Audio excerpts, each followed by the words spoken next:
Sergey Kirienko is little known in the West, and yet, he's a major architect of Putinism. He's responsible for Putin's rise to power, for centralization of the regime in 2000s and now for all the domestic policy plus Ukraine. Who is Kirienko? Kremlin may not have a great cardinal, but it has a bold engineer. The kinder egg is a major architect of Putinism. In 1998 he made Putin the FSB chief. In 2000s he dismantled the regional autonomy, imposing the centralized rule. Now he manages Putin's domestic policy in Ukraine. Thread: Sergey Kirienko was born as Sergey Israel in a mixed Russian-Jewish family. After the divorce his mother changed his surname from father's Israel to her own Kirienko. That could be a pragmatic decision. A boy with a Slavic name would have better career chances in the USSR. In childhood Kirienko lived with his mom in subtropical Sochi. Here he started the bureaucrat career as a komsomol manager of his high school class. NB, the role of komsomol in Soviet to post-Soviet transition is underrated. Komsomol management were its main benefactors. After finishing high school he went to the uni in Nizhny Novgorod, majoring in shipbuilding. By coincidence his dad was leading a sub-department at the same shipbuilding department. Of course he presided over the department komsomol committee in uni as well. After the uni he served in the army for 2 years. This may be an indication that he wasn't recruited by the KGB back then. Indeed, Kirienko was a descendant of the minor Soviet nobility and the KGB wasn't really allowed to recruit nomenclatura kids as their informers or agents. In 1986 Kirienko becomes a foreman at the shipyard Krasnoye Samovo in Nizhny Novgorod, but he was more interested in a bureaucratic komsomol career than in production processes. In 1987 he becomes a liberated, from work, full-time komsomol secretary at the shipyard. Perestroika gave komsomol managers lots of new financial opportunities and Kirienko couldn't miss them. He becomes a komsomol supervisor of NTTM centers. NTTM equals Center for Scientific and Technical Creativity of the Youth. Unbelievably lucrative position by the late 1980s. Kirienko, at MBK Center and so many of the Russian elite came from the NTTM. Why? In 1988 NTTM's got the right to cash out the non-cash money, making it the unique place for plunder. In order to get how it happened, you must understand Soviet monetary system. Kirienko went into business becoming a criminal entrepreneur in Nizhny Novgorod. In 1991 for example he sent gangsters to beat a businessman Abuladze and threatened to kill him unless he relinquishes control over a tennis court on Tymyrossiva Street. Kirienko was also known for his interest in Scientology. When leading a local bank he sent his employees to do courses in a Hubbard college. That created some controversy once he became the PM. Through his business activities Kirienko became close to the governor of Nizhny Novgorod Nemtsov. In 1997 Nemtsov became the deputy PM of Russia and simultaneously the Minister for Energy. Nemtsov takes Kirienko to Moscow and makes his deputy. Kirienko joins the government. In Moscow Kirienko begins his incredible rise. The 13th of May 1997 Deputy Minister for Energy, the 20th of November 1997 Minister for Energy, instead of Nemtsov. The 23rd of March 1998 President Yeltsin appoints him as an acting PM. He was only 35 and a no-name. Journalists called him the kinder surprise. Parliament, which used to have some agency back then, refused to confirm him twice. Third time they agreed though. According to the Article 111 of the Constitution, if Parliament refuses to confirm the President's candidature for the PM 3 times in a row, it can be dissolved. Why was Kirienko chosen as a PM? Probably as a scapegoat. Russia was spiraling into a massive crisis and someone had to be held responsible for that. A Ponzi scheme of government short-term obligations, GKO, was to blow up soon and someone had to be sacrificed. Why not him? During his short PM service, Kirienko made a decision of a crucial importance. He appointed Putin as the new FSB director, chief of the state security. It was OFC done by the president's order, but Umashev's memories mention that it was Kirienko who lobbied Putin's candidature.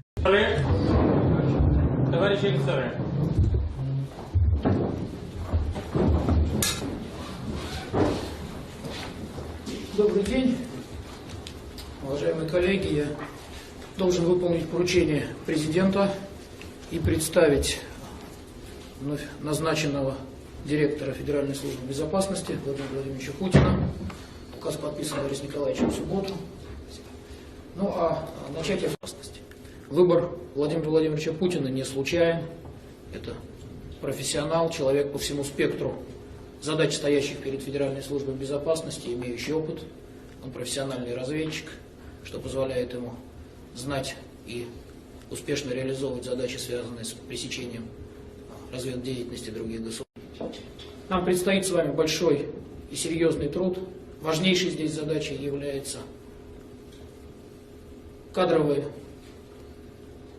усиление и кадровое укрепление Федеральной службы безопасности. Давайте скажем честно, может быть, где-то возвращение в какое-то время незаслуженно потерянного авторитета.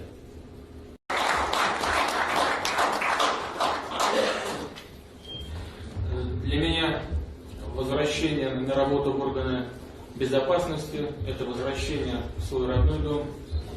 Я также, как и предыдущий директор Гaleev Николай Дмитриевич, начинал с младших оперативных уполномоченных. Он в Московском управлении, я в Ленинградском. Это было 23 года тому назад.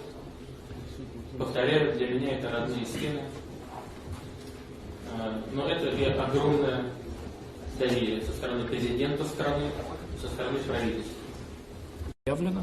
Вот сегодня я представлял по поручению Бориса Николаевича. Putin later recalled, "I'm sitting in my office. There's a call from Umashchev, Yeltsin's son-in-law and presidential administration chief. Can you get to the airport? Meet Kirienko." Yes. What has happened, I wonder? I was concerned something went wrong. Kirienko was coming out of the plane. The Lord, I congratulate you. With what? The executive order is signed. You are the FSB director. That's how Putin got the control over the state's security. Kirienko 1, made decision 2, personally informed Putin of it 3, introduced him. The GKO state obligations Ponzi scheme bursted soon. Kirienko wasn't really responsible for crisis, but he was appointed as a scapegoat. One day before Russia declared the default, he tried to resign. President didn't allow him to. 5 days after the default, he just fired him. Kirienko suffered a catastrophe.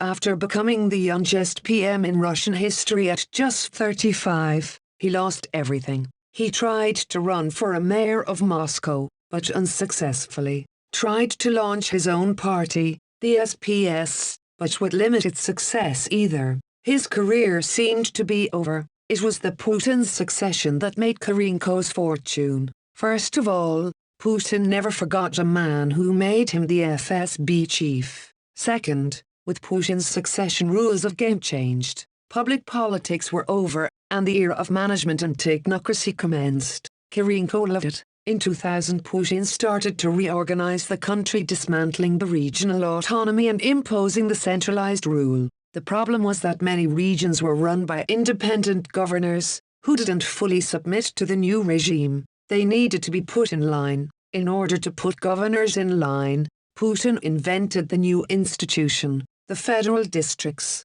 The country was divided into the federal districts, each run by the appointed presidential plenipotentiary who was responsible for aligning the elected governors with Kremlin's policy. Kirienko was appointed to the very difficult federal district, the Volga. It included a few ethnic republics, including 2 very problematic ones, Tatarstan and Bashkortostan. They were both less than enthusiastic about bending the knee, largely because they were rich. Tatarstan was especially problematic from the Moscow standpoint. In 1992, it refused to sign the Federation Treaty, like Chechnya, and launched a referendum on sovereignty. 61% voted for, so Tatarstan was proclaimed a sovereign state associated with Russia rather than a province. Kirienko immediately got into conflict with the Tatarstan president Shameev. The latter repeatedly refused to meet Kirienko, unless he comes with Putin. That was a demonstration against Kirienko himself and also against the entire institution of presidential plenipotentiaries.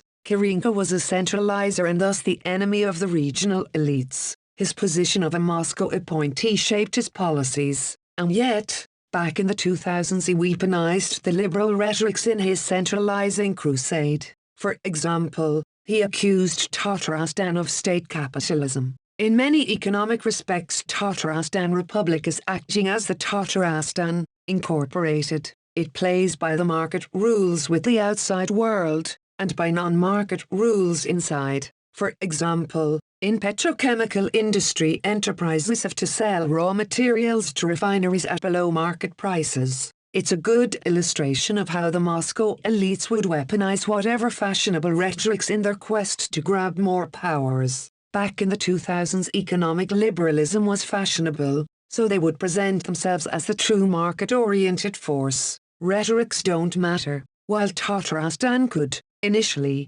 resist Kirienko's encroachment, his home Nizhny Novgorod couldn't. He made Nizhny his capital in the region and yet acted here as a colonizer. He helps Moscow companies to appropriate local industry, creating the absentee landlordism system. In 2005, Kirienko was appointed as the CEO of Rosatom, the state nuclear corporation. This should be interpreted in historical context. In the 1990s, Soviet military-industrial complex was in disarray. Most facilities became independent, but in ruins. In 2000s, Putin reorganized the military-industrial complex, uniting the plants into vertical integrated holdings. Rostec, the key military producer, KTRV, tactical missiles, Almaz anti-air defense, Roscosmos, created later, ballistic missiles, Rosatom, nuclear warheads, NB, all of these corporations have both civilian and military production.